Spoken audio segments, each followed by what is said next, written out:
Soy Irene González. Y yo, Guillermo Estrada. Juntos somos La diferencia está en la dosis. Esta temporada tendremos en La dosis de conocimiento nuevos temas de salud relacionados con la farmacia comunitaria.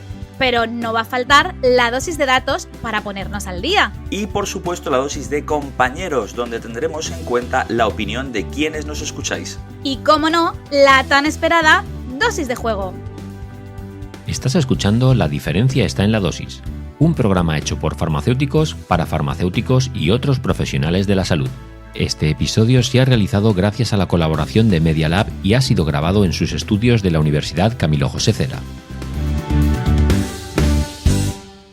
Guillermo, ¿estás deprimido o lo has estado? Pues yo diría que no. Creo que he estado triste, pero no diría que he estado deprimido, o no estoy seguro. Pues verás, precisamente vamos a hablar de esto hoy, de la tristeza, de qué es, cómo gestionarla y de cómo podemos atacarla desde la farmacia comunitaria y de las diferencias con la depresión y cómo abordar al paciente que presentan estos síntomas. ¿Vamos a ello? Cuando quieras. Pues vamos a por la dosis de datos.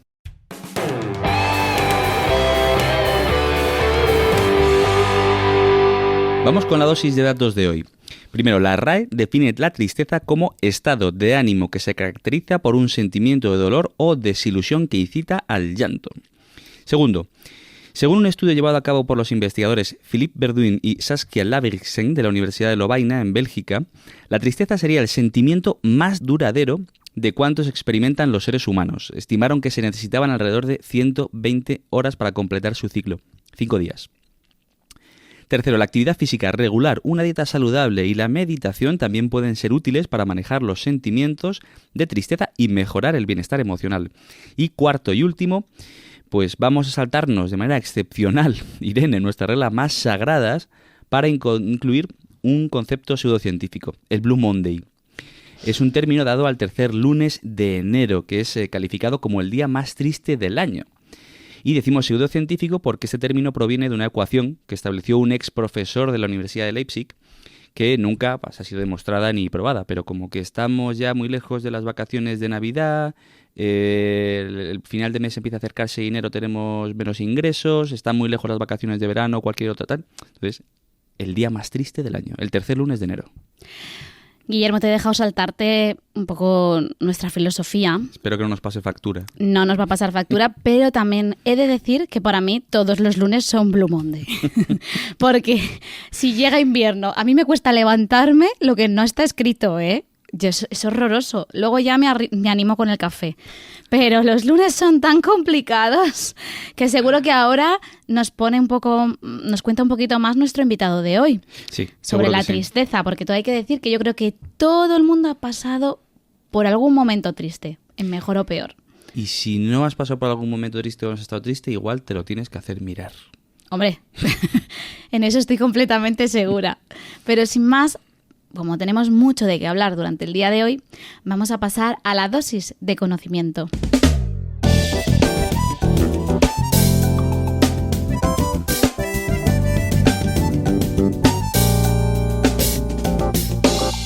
Hoy tenemos a Juan Ramón Cejudo. El doctor Juan Ramos Cejudo es doctor en psicología por la Universidad Complutense de Madrid.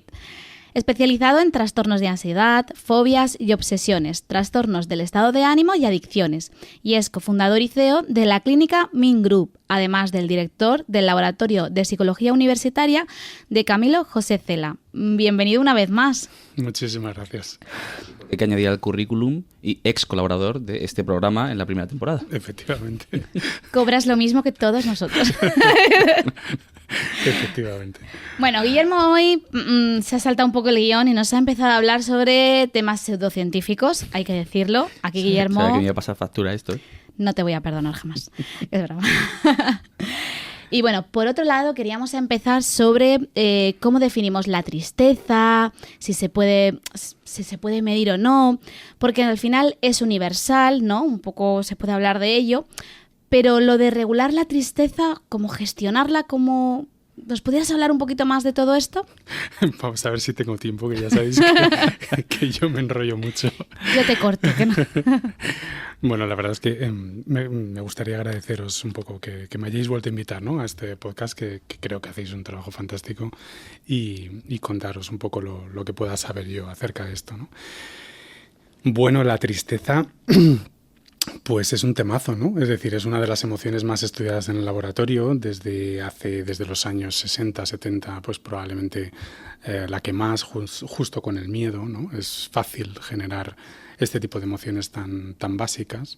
La tristeza es una emoción, ¿no? Muchas personas dicen, pero es lo mismo una sensación, un sentimiento, Bueno, un sentimiento es algo mucho más elaborado, ¿no?, en donde requiere pues bastante valoración cognitiva, bastante interpretación acerca de lo que estamos sintiendo, y suele ser un poco más espaciado en el tiempo. Pero la tristeza es una emoción, ¿no? Es una respuesta emocional que se pone en marcha fundamentalmente cuando alguien está interpretando algún tipo de pérdida. Quizás, no lo sé, te pregunto. Hay veces que yo estoy triste, pero no tengo ningún motivo aparente. Y quizás no hay nada que me haga sentirme con esa tristeza, que podría ser una preocupación oculta en mi cabeza, no lo sé. Claro. Pero igual que un día me levanto y estoy contenta, quizás a lo mejor te refieres a algo así. Claro, bueno, aquí es importante un poco recordar cómo es nuestro cerebro, ¿no? Al final nuestro cerebro es una máquina computacional, ¿no? Una máquina que intenta elaborar reglas, ¿no?, pero que nace y muere en una caja oscura, ¿no? Es decir, el cerebro no tiene acceso a la información más que a través de los sentidos, y le cuesta mucho. Date cuenta que tenemos como una vida por delante para entender el mundo, y el órgano que tiene que entender el mundo está oculto en una caja, ¿no? Y luego, por otro lado, gracias a las vías, digamos, que le llegan del propio cuerpo, ¿no?, y que tiene que tratar de interpretar qué significa esa sensación que estamos teniendo, ¿no? Por lo tanto, está intentando averiguar qué pasa, ¿no?, y lo hace como puede. Y en ese hacerlo como puede, pues comete errores, porque a veces no sabe muy bien qué significa un determinado estado, ¿no? Entonces, es importante que los oyentes comprendan un poco esta noción de que muchas veces nos encontramos mal y no sabemos por qué, ¿no? Pero las emociones lo que nos están es contando cosas, contando probablemente pues algo que, si queréis, comentamos luego, ¿no?, pero que tiene que ver con en qué medida me estoy acercando o alejando de mis objetivos, ¿no?, principales. Sí, quizás, porque yo sí que es cierto que lo dejo pasar, ¿no?, porque sé que al día siguiente luego me levanto ya feliz y contenta, pero sí que es cierto que si esto perdura a lo largo del tiempo, que es lo que tú dices, si esta emoción perdura, es cuando habría que acudir quizás a algún especialista para que nos ayude a gestionar un poco esa emoción. Sí, antes hacías la pregunta de si se puede regular o no, o qué demonios es eso, ¿no? y antes, ¿no?, estabais hablando de Blue Monday, y yo estaba diciendo, yo creo que tengo Blue Monday todos los días. Igual que yo, cuando fíjate. Me despierto por la mañana, sobre todo a estas alturas del año en la que ya no puedo con mi alma de trabajo, ¿no? Pero durante mucho tiempo se ha pensado que la tristeza era patológica, en tanto en cuanto era excesiva, era muy intensa, muy frecuente, muy duradera, y entonces apelábamos simplemente a un principio de cantidad, ¿no? Pero hoy sabemos que no es del todo así. Hoy sabemos que no es tan relevante cuánta tenemos como qué hacemos con ella. De manera natural, ¿vale?, los seres humanos queremos encontrarnos bien de manera natural. Por lo tanto, hacemos cosas por encontrarnos bien cuando nos encontrábamos mal, y esas estrategias que utilizamos para regular esa emoción, pues a veces nos acercan a ese objetivo de bienestar, pero en otras ocasiones nos alejan muchísimo, ¿no? Sí, totalmente. Por lo tanto, un poco por cerrar la idea, solamente cuando no sabemos regular del todo esa tristeza, no sabemos comprenderla, no la identificamos bien, por ejemplo, la rumiamos demasiado, decimos los psicólogos, ¿no?, le damos demasiadas vueltas a un pensamiento, es cuando efectivamente empieza a interferir en nuestro funcionamiento, y ahí necesitamos ayuda, ¿no? Es un término que he escuchado recientemente que yo no conocía, que es el de rumiación, ¿no? ¿Es correcto eso que estamos diciendo? Sí. Vale, y es que según estabas hablando, estaba yo rumiando de si se puede confundir la tristeza con la depresión. ¿Por dónde empezamos? Es que tenemos muchos pacientes mayores en farmacia comunitaria, gente de riesgo, gente en soledad. Entonces nosotros muchas veces percibimos ciertas cosas. Y no sé si hay algún perfil de riesgo o... Pero primero, creo que es mejor que definamos qué diferencias hay entre tristeza y depresión. Muy buena pregunta. Bueno, durante muchos años se ha pensado que la depresión tenía que ver fundamentalmente con la tristeza.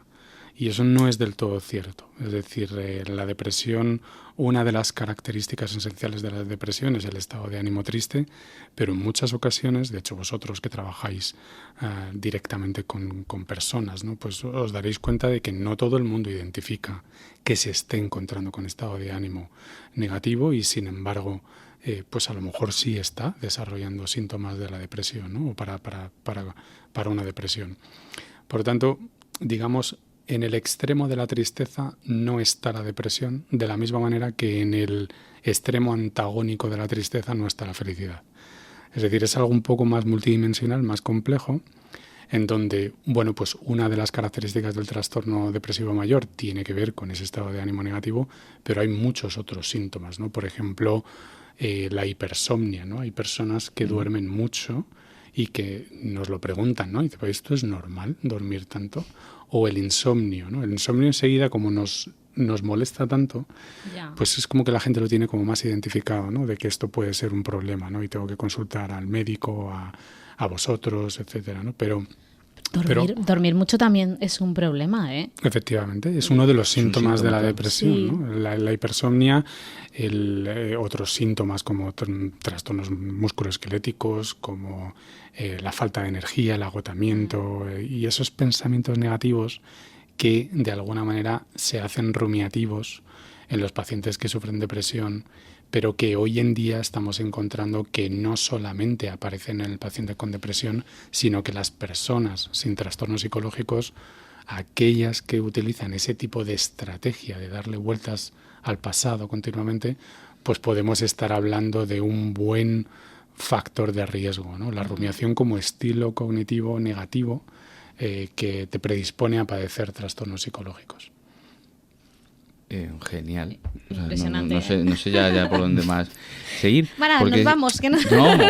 No. De hecho, es que yo creo que, Irene, tú también has tenido pacientes Sí. que te han dicho, probablemente, estoy deprimido. Sí, y realmente no estaban como tal. Es una antesala, la llamaría yo. Eso es decir, hay que ver qué son los factores por los cuales está triste, por los cuales está con esos síntomas, porque a lo mejor puede ser otro motivo, o se puede arreglar o solucionar o trabajar antes de que vaya más. O es una reacción emocional muy intensa, pero es muy reactiva a algo, ¿no? Es decir, bueno, pues por ejemplo la pérdida, ¿no? Antes os decía que la tristeza es una emoción que se pone en marcha cuando interpretamos pérdida. Bueno, pues es que en muchas ocasiones perdemos cosas, ¿no? Perdemos familiares, perdemos a gente querida o perdemos un trabajo, una relación con los compañeros simplemente porque he entrado en un ERE, ¿no? Y me pierdo no solamente el trabajo y los ingresos económicos, sino todo lo que se relacionaba con ese trabajo.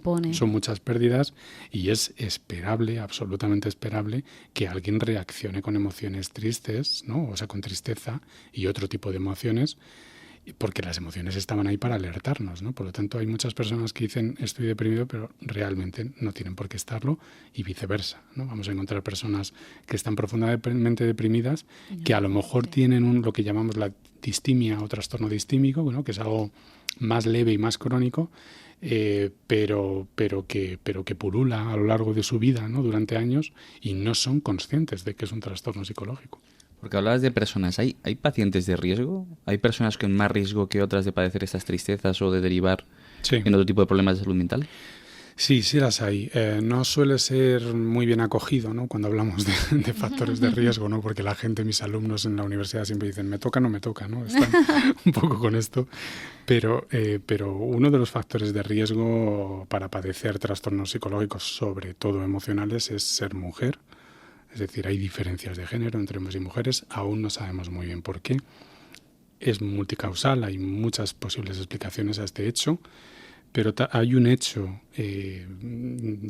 probablemente no tenemos tiempo para meternos en esto, ¿no? Pero hay un hecho que es importante resaltar, que es que otro factor de riesgo tiene que ver con un rasgo predisponente de la personalidad que llamamos técnicamente neuroticismo, es decir, la tendencia a la inestabilidad emocional o a la preocupación es un rasgo de nuestra personalidad con un altísimo componente de heredabilidad. Es decir, que de alguna manera yo tengo ciertas tendencias, vamos a decirlo así, más o menos naturales, que en ciertos entornos ambientales o en ciertos contextos pues se van a precipitar en mayor probabilidad síntomas en una dirección o en otra, ¿no? Por lo tanto, hay algunos factores de riesgo, como por ejemplo ¿no? El nivel de neuroticismo, o también llamado emocionalidad, que insisto, es un rasgo de la personalidad y con un alto componente de heredabilidad. Pero luego hay otros, ¿no? Pues ser mujer, ser joven. Una de las cosas que más nos está preocupando es que la población, digamos, para que os hagáis una idea, cerca del 45% de la población española consulta salud mental, problemas de salud mental, que es tremendo, ¿no? Esta cifra está en absoluta consonancia. ¿Consultan con especialistas? No suelen consultar. Claro, es que... Claro. Y sobre todo una población, y sobre todo un sector de población que es la población más joven, ¿no? Que estamos hablando entre los 15 y los 20 años, ¿vale? Ahí ocurre algo y que estamos empezando a diagnosticar el primer episodio a esas edades. Realmente importante. Más que nada planteárselo, porque sí que es cierto, bueno, yo que estoy también en un entorno de padres, a muchos padres les interesa muchísimo qué síntomas tienen que ver en sus hijos para saber que están sufriendo, porque muchas veces con el ajetreo del día a día, un niño de 15 y 16 años no lo asocias a esto. Efectivamente. ¿Sabes? Entonces es muy complicado que puedan verlo o saber en qué se tienen que fijar. Entonces nos solicitan, bueno, es que estoy en un AMPA, nos solicitan cursos o formaciones para ellos saber en qué se tienen que fijar, porque lógicamente son sus hijos y se preocupan, ¿no? Totalmente. Pero que muchas veces el día a día te hace no ver estas señales, y es muy importante a esas edades, muy importante. Yo hay un aspecto que sí que me gustaría señalar, ¿no? Y es que yo explico genética de la conducta en la universidad, ¿no? Las primeras etapas de una parte, sobre todo de la asignatura de personalidad, y les suelo insistir en una idea que tiene que ver con que la genética es la bala y el ambiente es la escopeta. Es decir, que de alguna manera es necesario que haya una parte de heredabilidad y otra parte de contexto para que se dispare algo, ¿no? Entonces hay que tener un poco en cuenta todas las variables. No todos somos vulnerables y tenemos que confiar un poco en el ser humano, porque lo hace bastante bien. Sí, hemos llegado hasta aquí, no sé hasta dónde llegaremos, pero por lo menos por ahora... Eso da para otro podcast. Sí. Ahora...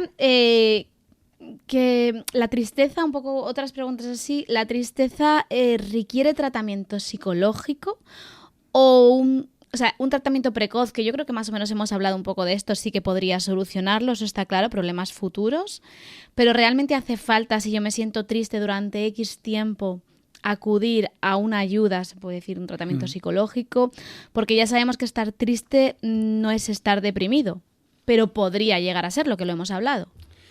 Sí, efectivamente. Yo creo que en la medida en la que haya mayor falta de comprensión, mayor pensamiento rumiativo, darle vueltas a las cosas y esa conjunción de factores tipo, pues yo soy una persona que tiende a preocuparse más de lo normal, etcétera, pues yo sí que diría que cuando dura un tiempo ese episodio de tristeza y no es esperable continuar con él, en términos generales, pues sí que es conveniente acudir a un especialista, ¿no? Porque no solamente vamos a encontrarnos mejor, sino que probablemente vamos a aprender a no volvernos a encontrar así de mal, ¿no? Justo eso te iba a decir, digo, yo que voy al psicólogo mucho, que siempre lo he dicho. Bueno, pero porque pasó un acontecimiento familiar y eso pues me iba a provocar tristeza, mira, justo de lo que estamos hablando. Entonces yo fui a prepararme, que es lo que tú decías. Claro. Yo sabía que iba a enfrentarme a esas emociones, entonces fui a prepararme para poder enfrentarme a ese sentimiento de la mejor forma para evitar esa situación final que podría desembocar en una posible depresión. No lo sabemos porque no pasó. Y sí que es cierto que me ayuda mucho a gestionarlo, que desde aquí es eso, cuando una emoción dura tanto, quizás hay que verlo y hay que tratarlo. Yo creo que ese es el concepto Sí. un poco que queremos aportar. Efectivamente. Genial. Y por último, Juan, solemos preguntar a los invitados, como ya sabes, qué tipo de formaciones o recursos digitales, tecnológico, podemos apoyarnos para hacer una mejor atención a nuestros pacientes. Bueno, pues esta es una de las preguntas que también me hacen en clase alumnos y tal, y es que es difícil de contestar, ¿no? Porque hay alguna sociedad española científica importante y que tiene buenos materiales. Se me ocurre, pues por ejemplo, la Sociedad Española para el Estudio de la Ansiedad y el Estrés, lo que se conoce como SEAS, de la que yo formé parte en la Junta Directiva durante unos años, que me consta que tienen materiales y que trabajan muy bien. Pero casi toda la información está en inglés, ¿no? Y esto es un problema, ¿no? Porque hay páginas, por ejemplo, la página NICE, ¿no? La página NICE de las guías de tratamiento británicas, pues es una página fantástica, muy bien elaborada, en donde hay un montón de información, sobre todo para profesionales, ¿no? Pero está todo en inglés, aunque creo que los documentos empiezan a estar traducidos a varias lenguas. De cara a la divulgación, pues yo les recomiendo a lo mejor a los oyentes que sigan a profesionales en sus redes sociales y que probablemente en sus páginas web pues hay documentos, ¿no? Por ejemplo, nosotros en la página de mi clínica mindgroup.es, pues ahí hay información que solemos colgar, incluso colgamos guías para llevar a cabo hábitos saludables, para aprender a dormir, aprender a comer, cosas que parece un poco de coña, ¿no? Pero que es importante centrarnos en estos. En el momento que cualquiera reflexiona, se para un momento a reflexionar, que tenemos que tener también tiempo de pararnos a reflexionar.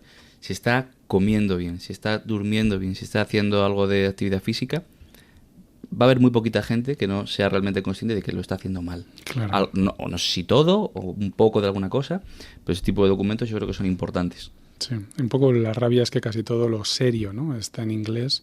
En castellano, serio, fiable, pues yo recomiendo ir o al Colegio Oficial de Psicólogos o a sociedades como este tipo, ¿no? La Sociedad Española de Ansiedad y Estrés, o a algún centro privado que tengas buena referencia de que trabajan bien, ¿no? Entonces te vamos a poner deberes en la universidad para generar evidencia en español. Eso. Solo me faltaba eso. Bueno, chicos, hemos acabado la dosis de conocimiento, pero esto no implica que hayamos terminado aún, porque vamos a empezar la dosis de bulos.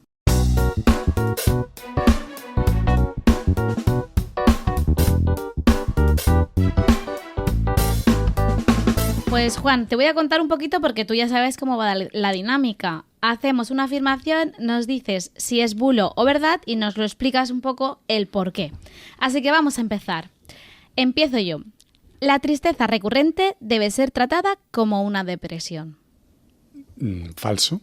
No tiene por qué. Podemos sentirnos tristes porque haya una reacción a un acontecimiento, a algo que nos está ocurriendo, ¿no? En el entorno y que nos va a servir de alguna manera esa emoción, incluso aunque sea recurrente, para reflexionar, para tener mayor introspección, para hablar con los nuestros.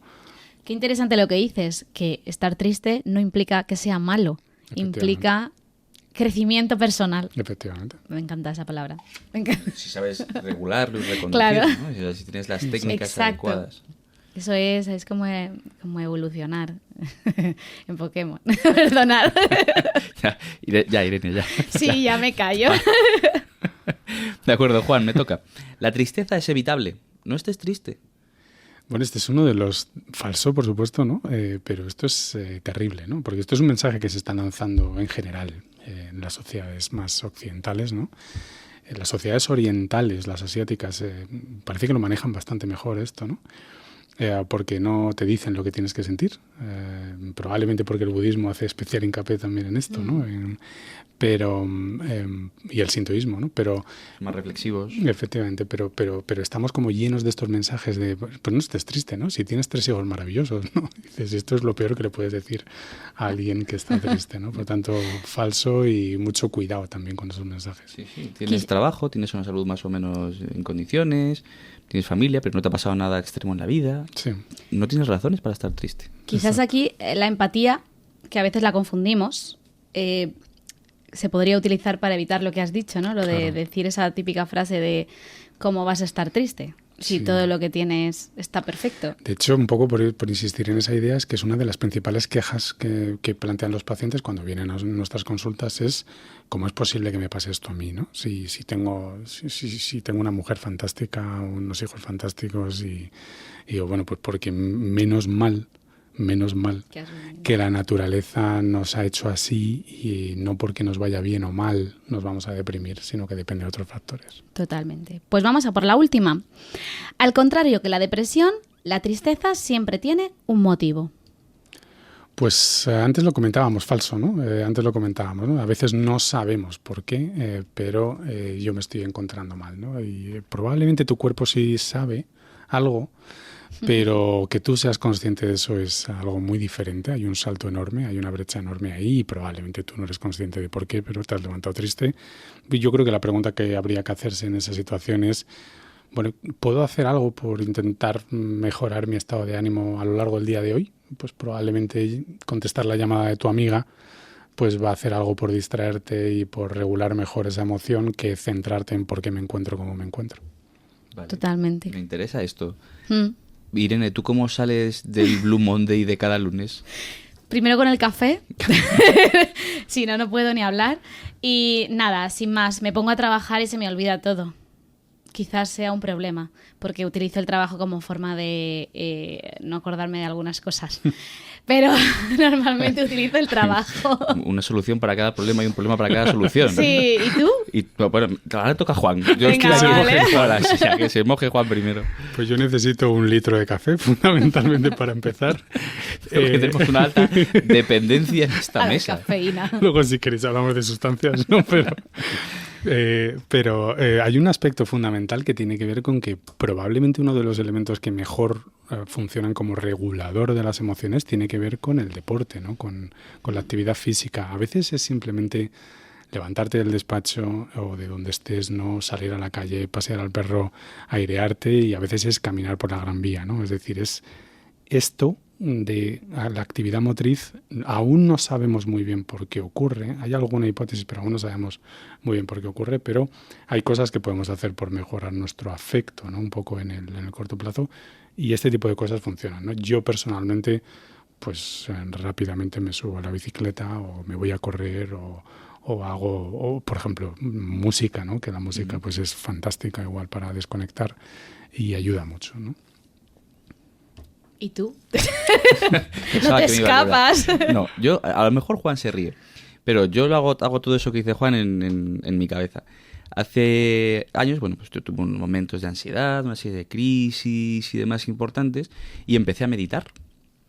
Y me ayudó muchísimo, sobre todo a regular el sueño. Antes yo tardaba horas en quedarme dormido, y ahora me duermo así, pero ya sin meditar. Claro.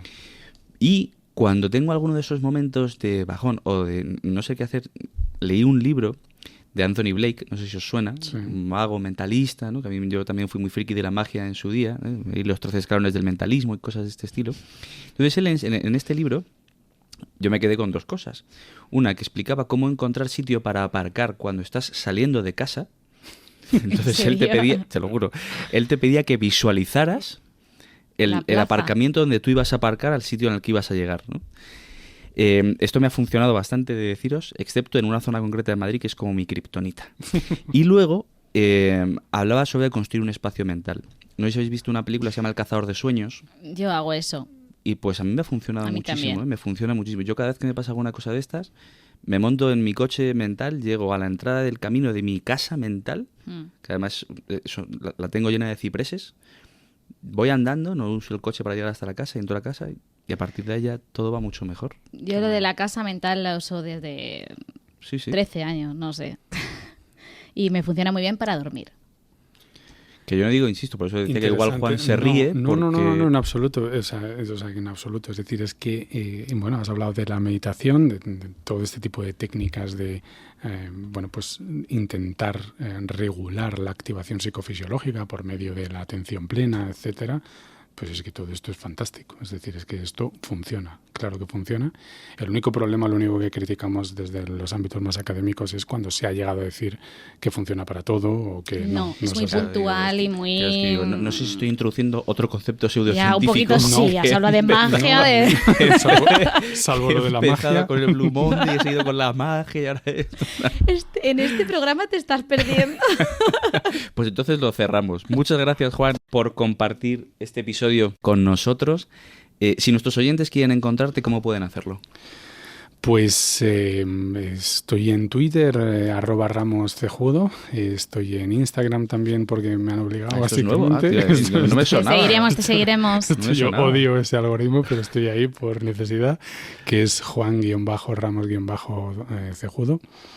Y bueno, LinkedIn y en estas también, ¿no? Pero bueno, soy una persona que suele colgar cosas, artículos, conferencias, cursos, cuestiones un poco así interesantes en las redes sociales, cosas que hacemos nosotros o que hacen colegas, de los que fiarse con los ojos cerrados, y yo creo que me pueden encontrar ahí. Y bueno, insistir en que es un verdadero placer que me hayáis invitado aquí y charlar con vosotros. Siempre lo tenéis. Muchas gracias, Juan.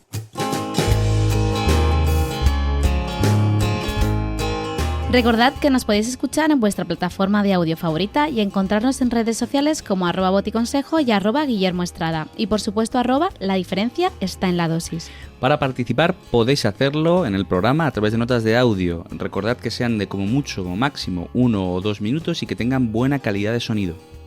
Y si algún colaborador quiere contactar con nosotros para trabajar, puede hacerlo a través de nuestras redes sociales o de la diferencia está en la dosis @gmail.com.